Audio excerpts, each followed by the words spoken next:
Well, happy Monday there, folks. Brian Nichols here on the Brian Nichols Show. Yeah, for you YouTube listener, you're like, his studio changed?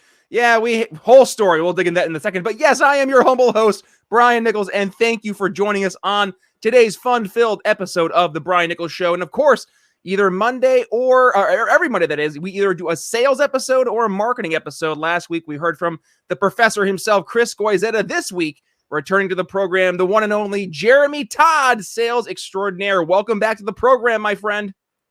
Hey, Brian. Thanks for having me back. How are you, friend? Well, I was teasing in the intro there. Yeah, I have a little bit of a new, air quotes, studio. Had a little bit of issue.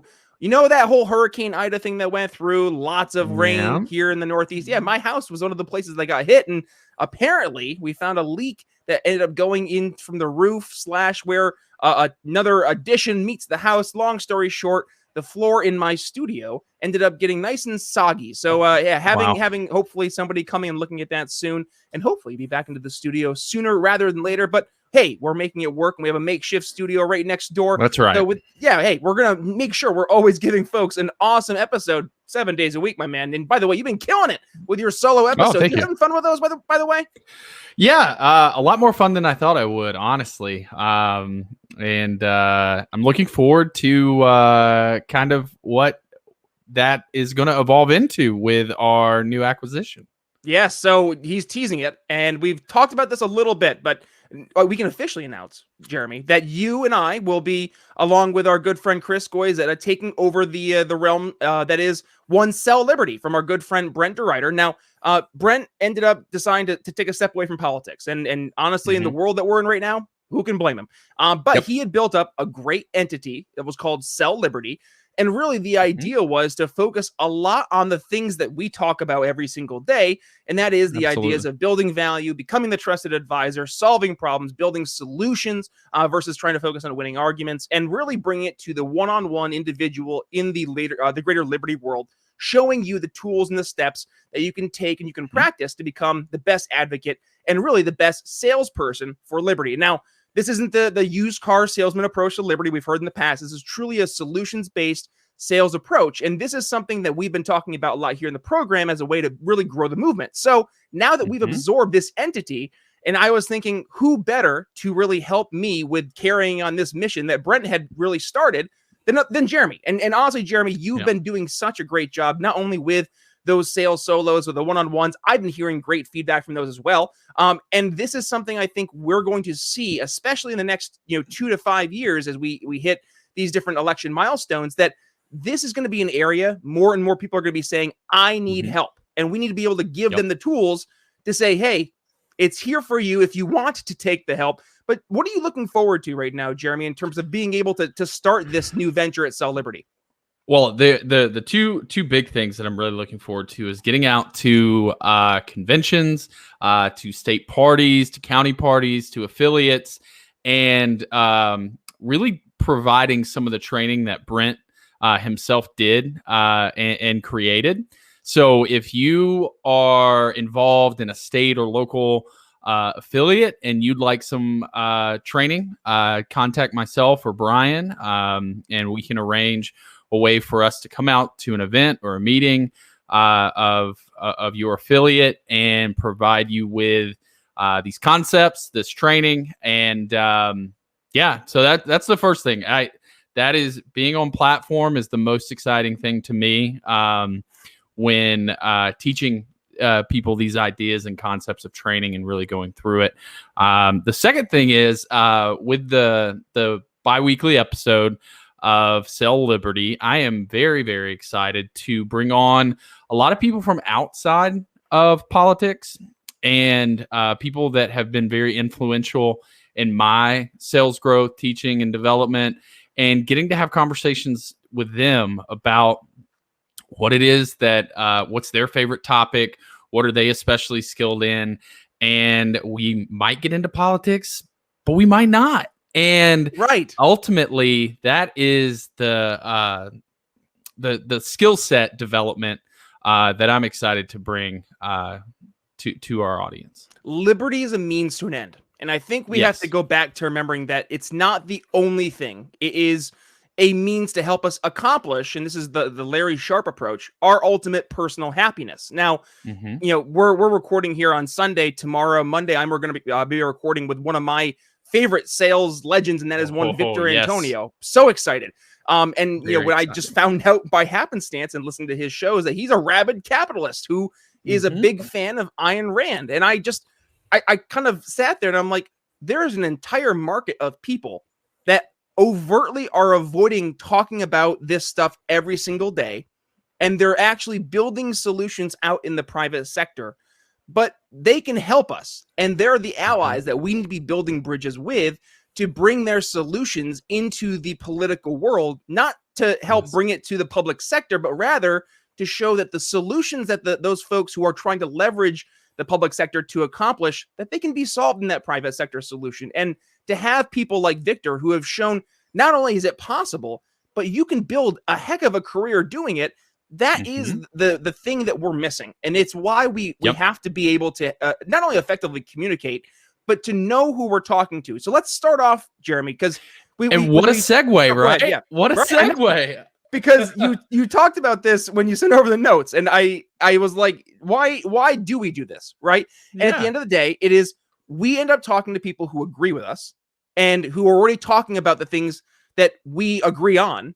Great. Mm-hmm. But what is that accomplishing? Is that growing our actual size of the conversation, or rather is it just reaffirming the people who already agree with us? But rather, Jeremy, to your point that you said beforehand, let's start focusing on people who actually have the problems that we can start to solve. Yeah. Yeah, totally. And that's what is really cool about these skills, and like what you're talking about is it's going to give us opportunities to get in front of people who don't talk about libertarian politics all day. And it gives us new audiences. And one of my favorite ways to introduce these ideas and is to get in front of people, provide value to them, and then the old, hey, by the way, and then bring up what it is I really Love want to it. talk about. Yep. Right. So, yeah, let's dive into prospecting a little bit. Now, I know Yes. this is your expert arena, being the leader of a business development team. So, what would you say are some of the big keys in finding the right person to sit in front of? So at the end of the day, we have to know, how does the decision get made? Okay. I almost like to reverse engineer in terms of saying my goal is to help get this person to end up me selling my solution to them is to help them buy a solution, right? Mhm. So to go through and figure out, number one, how does this person's role fit into the buying process? But number two, who else helps them in this process? And more importantly, the third part is who helped in this process in the past. So Mhm. in your research and digging into your company and your prospects of who you're reaching out to, you should be able to figure out your general buyer persona. And that's usually the person that Okay. you're going to be talking to. And in my world, so talking about my day job, that's going to be more of the chief information officers, your for your more strategic visions long term. If Mhm. you're going more operational day to day, your IT directors. So Mhm. being able to know who that person is, but then what are the likely, number one, the goals that they have, but number two, and this is going to be the thing that we really should focus on when you're calling it, especially you're trying to pique interest in the initial cold call outreach or email outreach, whatever it may be, is what are the problems that they likely have to accomplish, or rather solve, in their day to day, or the strategic goals that they're setting forth. They're going to solve problems from a company wide standpoint because they're working with those Mhm. other C-level executives if they're in the C-level. So in that world, how can we help them do that and help them obtain their ultimate goal? And that is security. That idea that I have done my job and I am safe, right? Mhm. So if going back to how can you make sure you're talking to the right person is in the questions you're asking.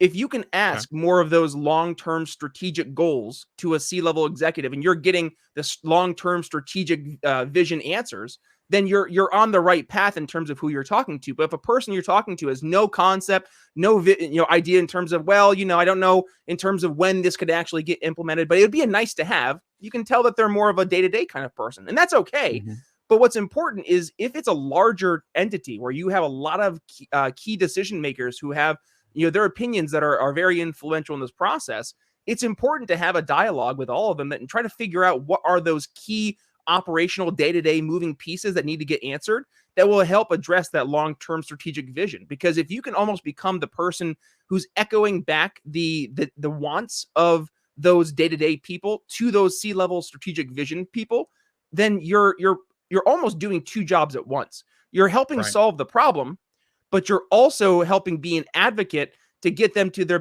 better future, right? And you're helping those people along the way in that day-to-day world, because at the end of the day, those are the people who are actually going to be using the solution in my world. If a cybersecurity attack happens, yes, the C-level executive is the one who has to strategically be able to maneuver through that entire situation.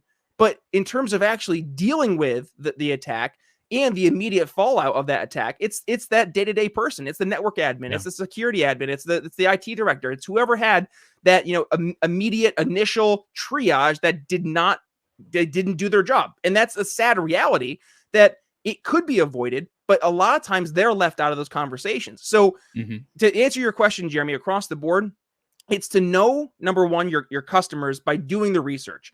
I hear this a lot in my sales team. They'll always look for that magic bullet. There's got to be a secret pill, right, Jeremy? For that magic diet pill we've always heard that will just make you lose 1 million pounds overnight. That one pill that'll make you get 1 million sales overnight. It doesn't exist. You have to put in the work, and you have to truly go out of your way and figure out not just who your customers are, but what are the common problems they have, and how are those problems stopping them from achieving their goals.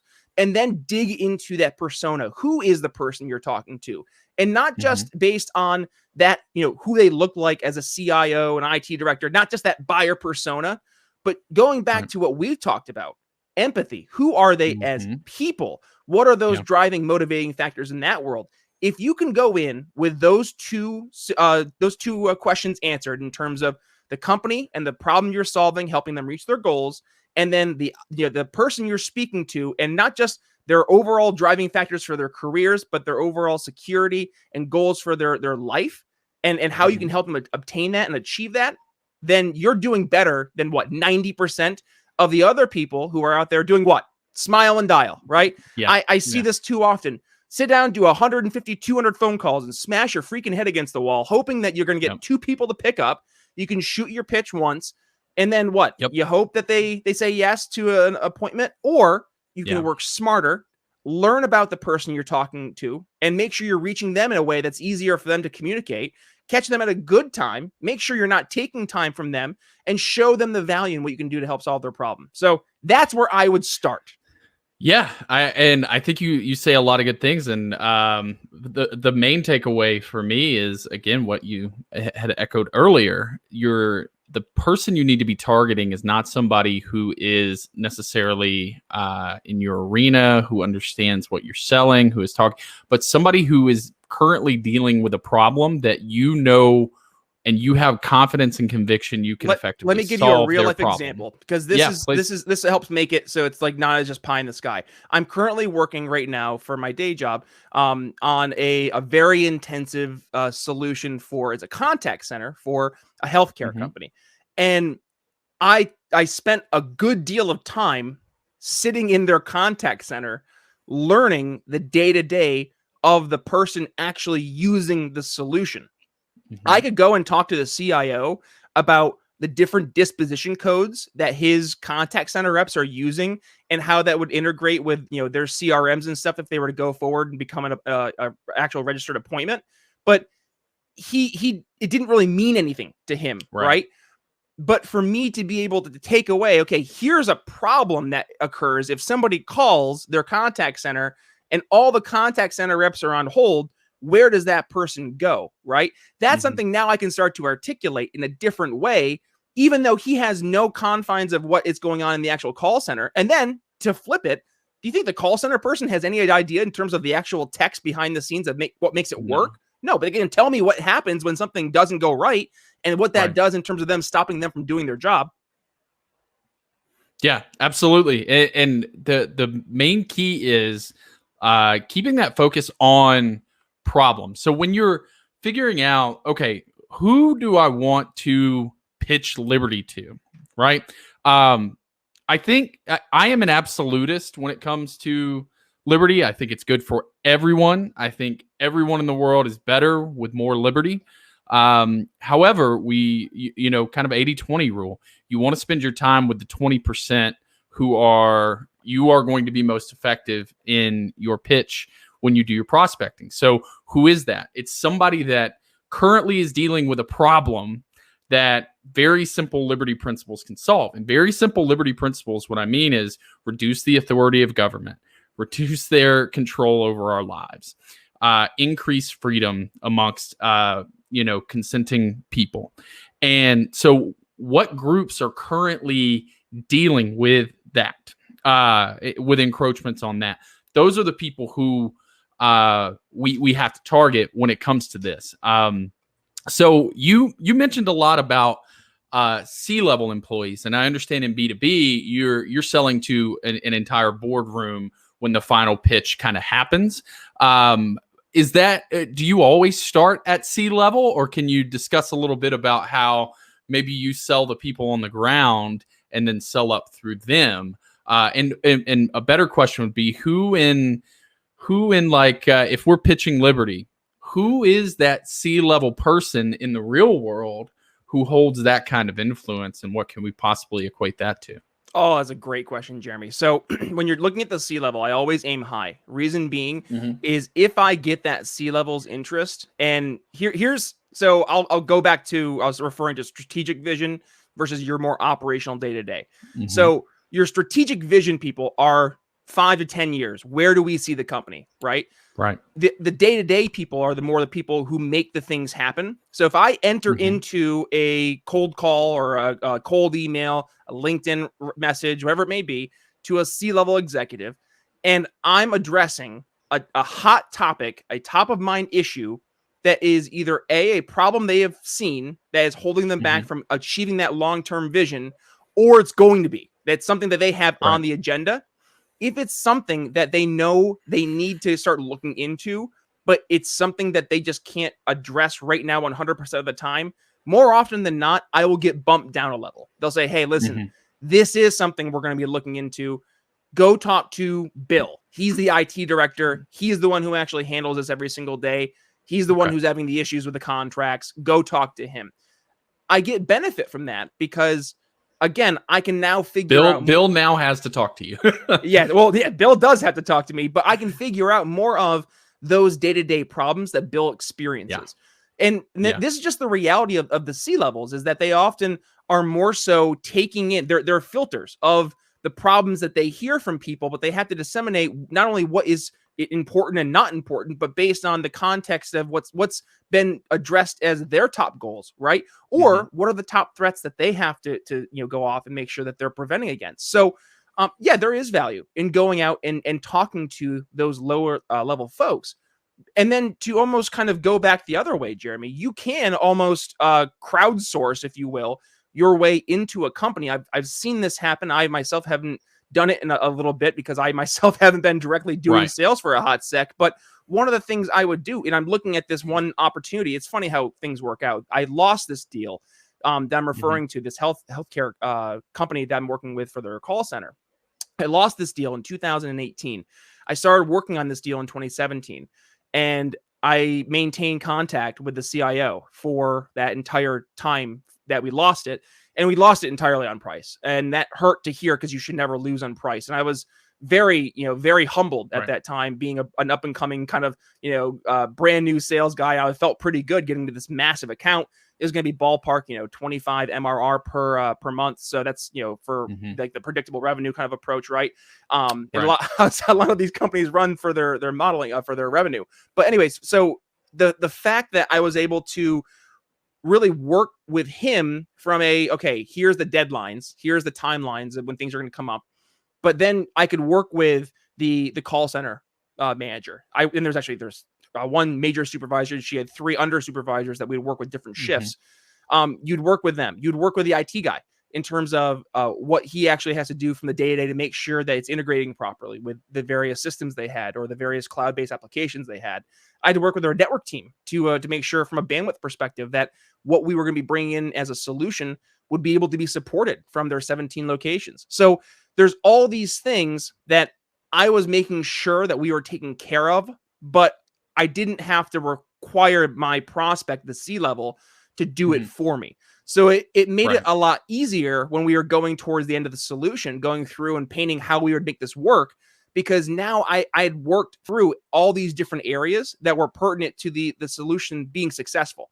So I would say from the actual going through and building a solution, there's multiple different ways, but it would really depend on the size and scale of the companies you're talking to. In Sure. some worlds, the C-level executive is the IT director, especially for your more small to medium Right. businesses, right? And if you apply this to the Liberty world, I'd say, who are your C-levels? They're going to be those more large movers and shakers, I would say. Think of the Okay. people who people pay attention to. It could be your political podcaster. It could be your pastor at a church. It could be a business leader. It could be a real estate mogul. It could be a TV star. These are the people that other people take direction from, for better or for worse, in the world of politics. So how do we influence the influencers? There's a great book just came out, cannot recommend it enough, called Winfluence by Jason Falls. And the entire idea is to focus on not being an influencer where you're just getting the likes and you're getting people to talk about you, but how can you actually get people to say, I'm going to follow what this person says, to get them to not just see the value in what I'm doing, but they themselves becoming almost that super fan by doing the very thing I'm doing themselves and echoing it to more people. That's when I think it was probably 2 months or so ago, you had said, Jeremy, what if every single libertarian just went out and got one other person to become a libertarian? The number of libertarians doubles overnight, instantly. I think if we were all to challenge everyone to do that this week, like make that your goal for the week, go out and talk to 5 people, 5 liberty people they're liberty curious, okay? But they're not on board with libertarianism yet. Go talk to them and have the goal, what, 20%, 1 out of 5 of those? Do you think you can get, if you were to shoot your shot, right? And again, messaging matters, so make sure that you craft the right message, but 1 out of 5 people. And if we were able to get you to change one person's mind per week, that's 4 people a month. All of a sudden, that's how many people a quarter? That's 12 people a quarter. That's 24 people every 6 months. That's 48 people by the end of the year that you've convinced to be a libertarian. Now, it's not by really convincing them, but it's really by just showing them. And this is the ultimate way that you can make sure it wins, is by just saying, does this make sense? And 9 times out of 10, Jeremy, if I'm in a solution that I've been going through, whether it's in my day job or if it's in this world of politics, if I can get the person to a level that I've built up enough rapport, I know who they are as a person, I understand the moving desires that they have, but who they are as individuals, that empathetic approach, and then also applying what the solution will be bringing to the table and solving the problems, it should just make sense. And if it does just make sense, then it's no longer you making it uncomfortable saying, okay, sign your name on the dotted line, but rather you're just helping them buy. You're just helping them through a process that they were already going to be going through, regardless if you were there or not. Now you're just the guy there helping them throughout the process, telling them, hey, that dress does really look pretty on you, by the way. You should go ahead and get that. And by the way, get the shoes as well.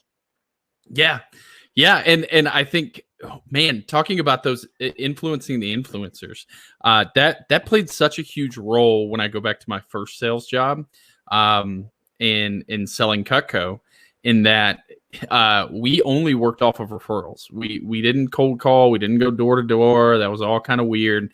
It was all about finding that right person and then being not interesting, but being interested in them. And one of the best tips I learned was, rather than asking for referrals, ask to be introduced. Yes. And so in your entire realm of people, be normal, be likable, treat people like friends, and politics is on the side, right? And so then you get the opportunity to introduce or be introduced, and that is incredibly valuable, because now you kind of get to piggyback their influence when it comes to those things. So who are some people, and these are just some ones that come to mind that could be influential. I think you listed some really good ones, but even more directly in our world, we haven't exactly embraced the Bitcoiners. I know there's a lot of crypto people in the Liberty movement, but there's a majority of crypto people outside the Liberty movement.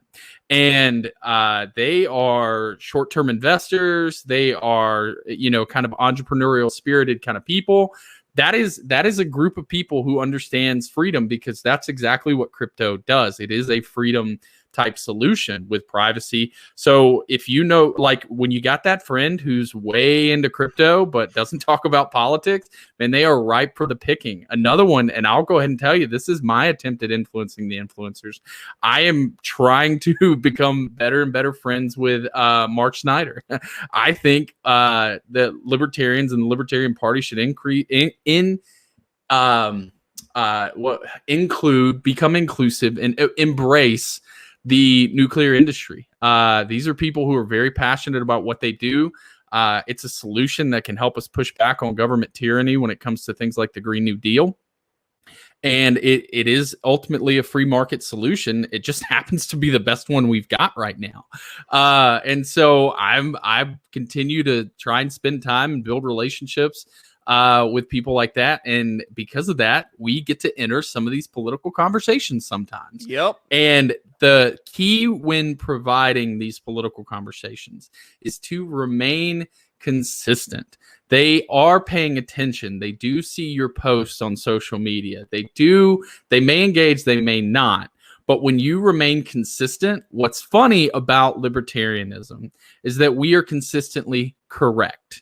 A lot of people try and dunk on it. Like at the beginning of the pandemic, there are no libertarians in a pandemic. Rah, rah, rah. Here we are 18 months later, and everything we said would happen has come true. We are consistently right. It is an ideology based in facts and correctness. And that is what's powerful, Brian, about our product, is that right now we may be the underdogs, but it has nothing to do with the ideology. The ideology is correct. The ideology wins. Our product is perfect.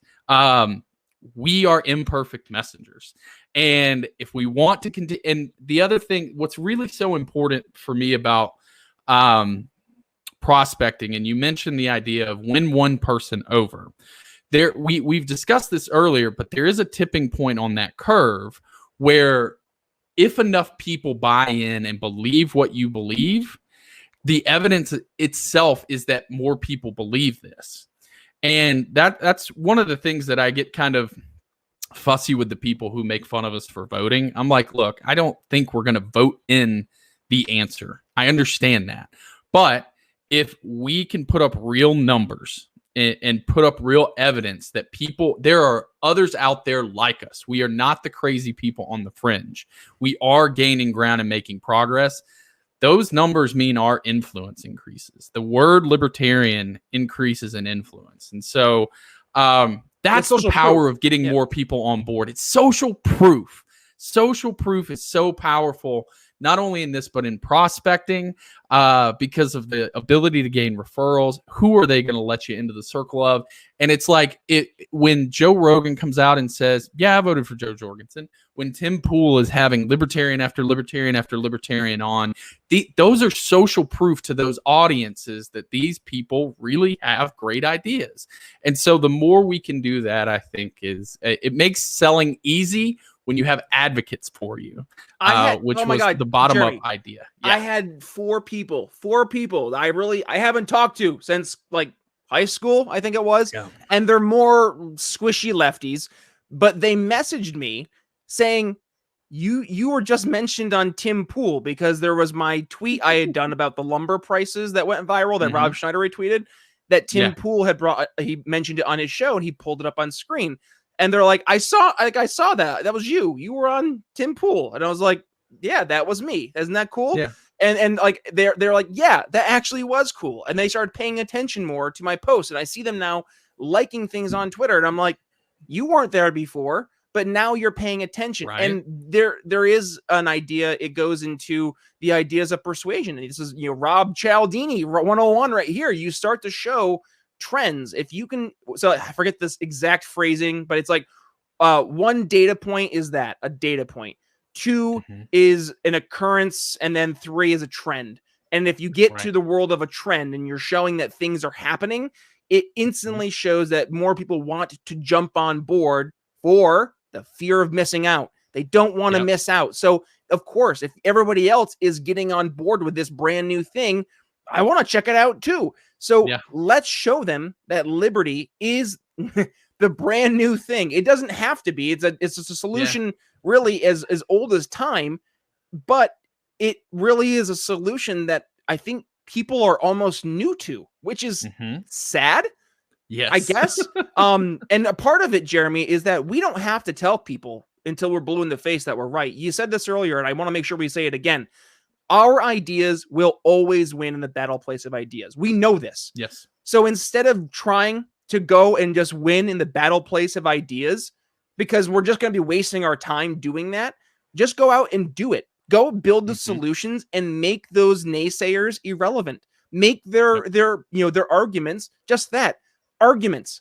I don't really care about people with bad arguments, especially when they're not in positions of power, right? Yep. I don't care if a company is doing a terrible thing in terms of screwing me over by upcharging me 90%. If there's a company right next door that can sell the same product at the market price, I'm going to go over there. If you remove the monopoly on violence and you create a true free and open system where we can go ahead and have our ideas actually win, right? Because they're not being thumbed down by the authoritarian techno giants that, of course, will probably go ahead and nuke this episode at some point in the near future. But we know we have to uphill battle. Like, let's not make it harder on ourselves by doing the things and focusing on the things that don't yield results. I'm sorry. We see it all the time, Jeremy, right? How many people can we instantly think of who spend all day on Twitter just saying, well, what does it mean to be a libertarian to you? I'll tell you what it means to be to me. It's like, nobody cares what it means to be a libertarian to you. What they care is to see, will your ideas actually, number one, mean something in real life? And number two, help me in my real life? Yes or no? And if it's a no, I'm gone. I'm out of the conversation. Oh, but no, here's why my ideas are right. They're gone. They're not paying attention to you anymore. Doesn't matter. Yep. And beating your, and we touched on this 2 weeks ago, Victor Vroom's theory of expectancy and motivation. When you set yourself up to lose constantly, you lose motivation yourself.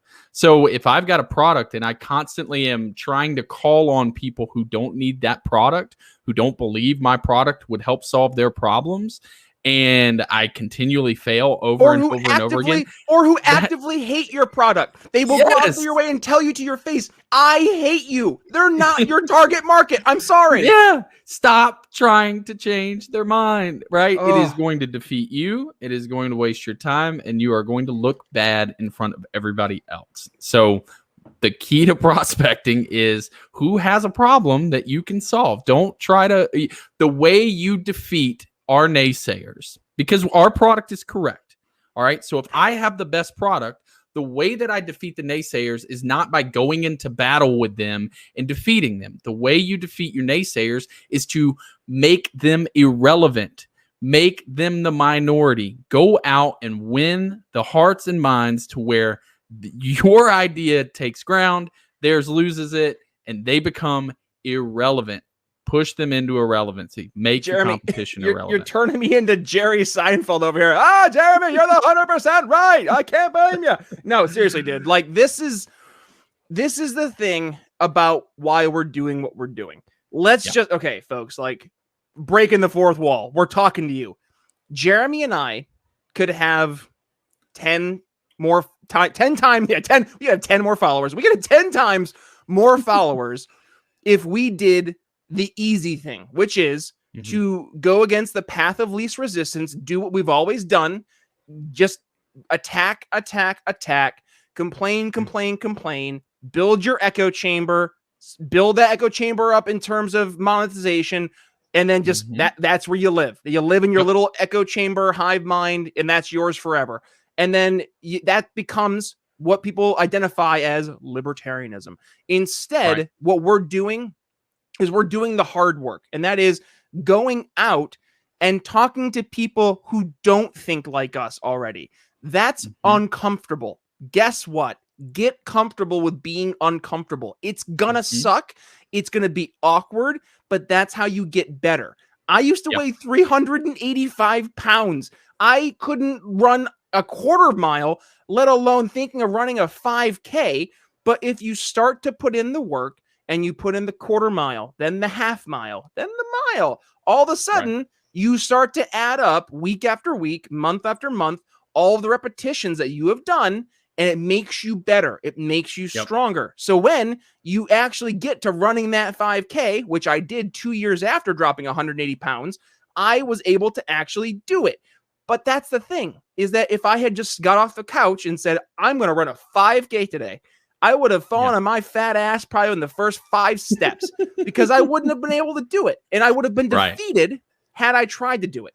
So you have to make sure that you're being realistic in your goals in the context of where you are, in the context of where you want to be, but also you have to put in the work. It's never going to just be happening overnight. There is no silver bullet. There is no, magic pill. You have to go in, put in the blood, sweat, and tears. I mean, I know you're not a big NFL fan, but one of my favorite NFL players of all time was Jason Witten. NFL. I just don't root for a team. Well, okay, fair. Yeah, so Jason Witten is one of my all-time favorites, tight end for the Dallas Cowboys, and he retired a few years back. But when he did, there was a show on it was All or Nothing on Amazon TV, and one of the last bits, he was supposed to retire that season.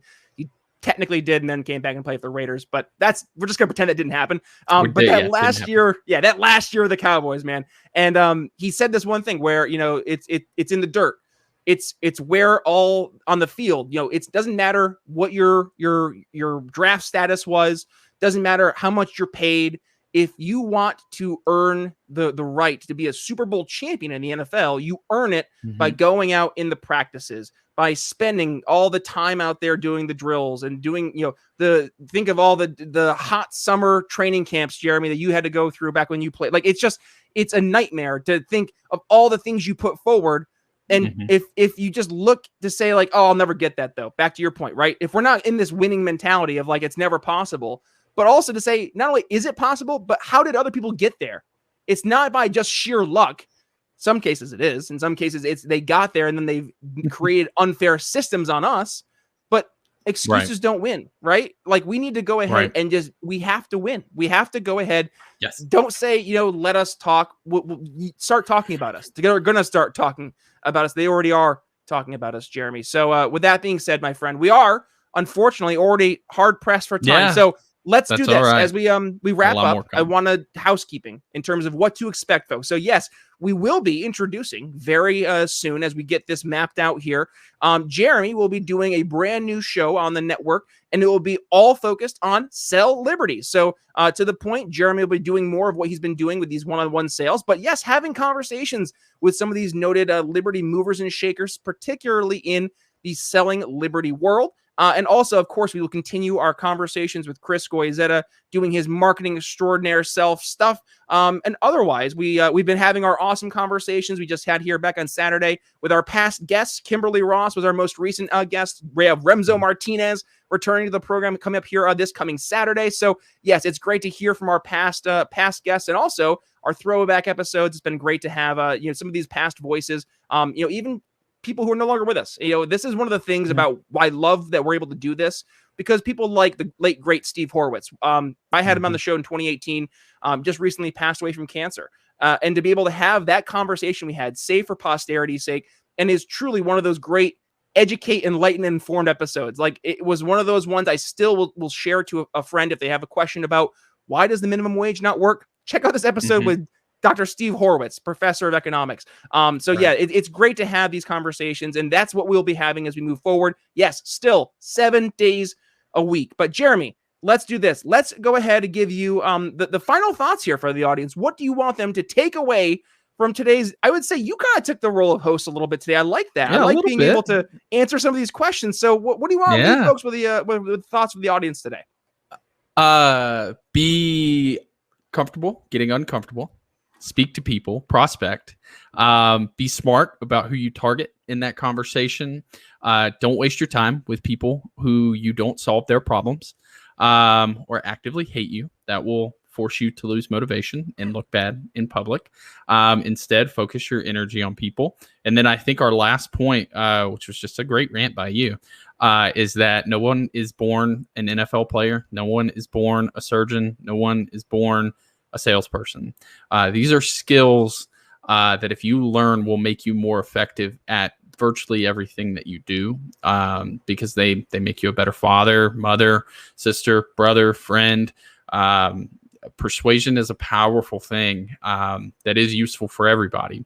And while we may be on the front lines, you even having one or two conversations can make a huge difference in the future for us and our future generations. So yeah, Jeremy, good Todd, summary. I always, like it. as always, my friend. It's great having you on the program, on the network. You bring a treasure trove of not only information and knowledge, but just a great way to communicate it. And right now, as we wrap up here, this is how we will get better as a movement. Mm-hmm. This is how we are getting better.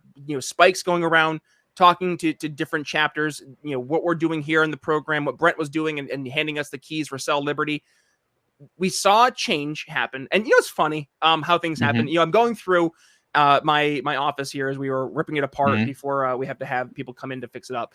And I found one of my old, is like an old folder. I had a little thank you note, and I sent this out back when I started my show in 2018. I did a bumper sticker set. It was like a fundraiser for the program to help invest in getting like a new mic and such. And I had a little letter that I would send with these bumper stickers. And in my letter, I had sent one of the paragraphs said, "It's very tough effectively selling and marketing Liberty, and I hope that this helps." And it hit me for a second. I was like, I was almost 5 years now removed from where I am today and what we're doing in the show. I had no vision that this was going to be the way that the show took in terms of a approach to selling and marketing Liberty effectively. But to think that I almost kind of did in my saying, here's a problem. It's tough. It's tough marketing and selling Liberty.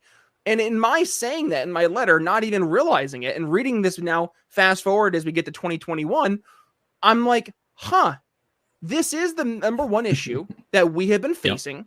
And whether we say it out loud or not, we kind of all acknowledge it. And that's why we're doing what we're doing. That's why we're winning. And that's why we're going to that. Let's be real. That's why we're scaring so many of the other establishment folks, because they're seeing what we're doing winning. They're seeing when Michael Malice has a reply on a tweet that his tweet is getting more traction than the original blue checks, right? That's maybe it doesn't mean it. Like, Twitter's not real life, but it definitely is giving them an insight that it's not the world where everybody believes me exactly as it's supposed to be, because I'm the one and universal truth. Brian Stelter is no longer the truth, right? It's no longer the Walter Cronkrights or the Dan Rathers of the world. Now there's people like us who know how to effectively communicate and sell to people, and we have the means and the tools to utilize that insight and help other people do it as well. So we say all that, folks. If you want to learn more how to do this effectively and really have a deep dive one-on-one with either yours truly or Jeremy, head to our Patreon, briannicholsshow.com/support. You can go ahead and get one-on-one coaching with yours truly. We have, I think it's only like 6 or so left per month coming up here for either quarterly or monthly. So head over there if you guys are interested.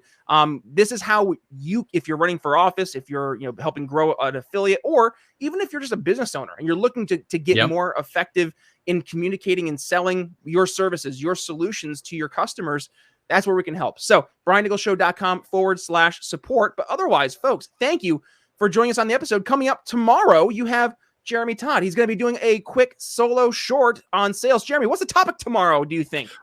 Phenomenal question. I don't know yet. I usually these come to me in a moment of You know, it's kind of a shower thought for me, even though it's not in the shower. Well, how about this? They pop into me. Yeah, That's even better, folks, because if you want to make sure that you don't miss what Jeremy's shower thought episode will be, here's a shameless plug. Make sure you hit that subscribe button so you're not missing a single time our brand new episode goes live. But with that being said, Jeremy, where can folks go ahead and follow you if they want to go ahead and continue the conversation?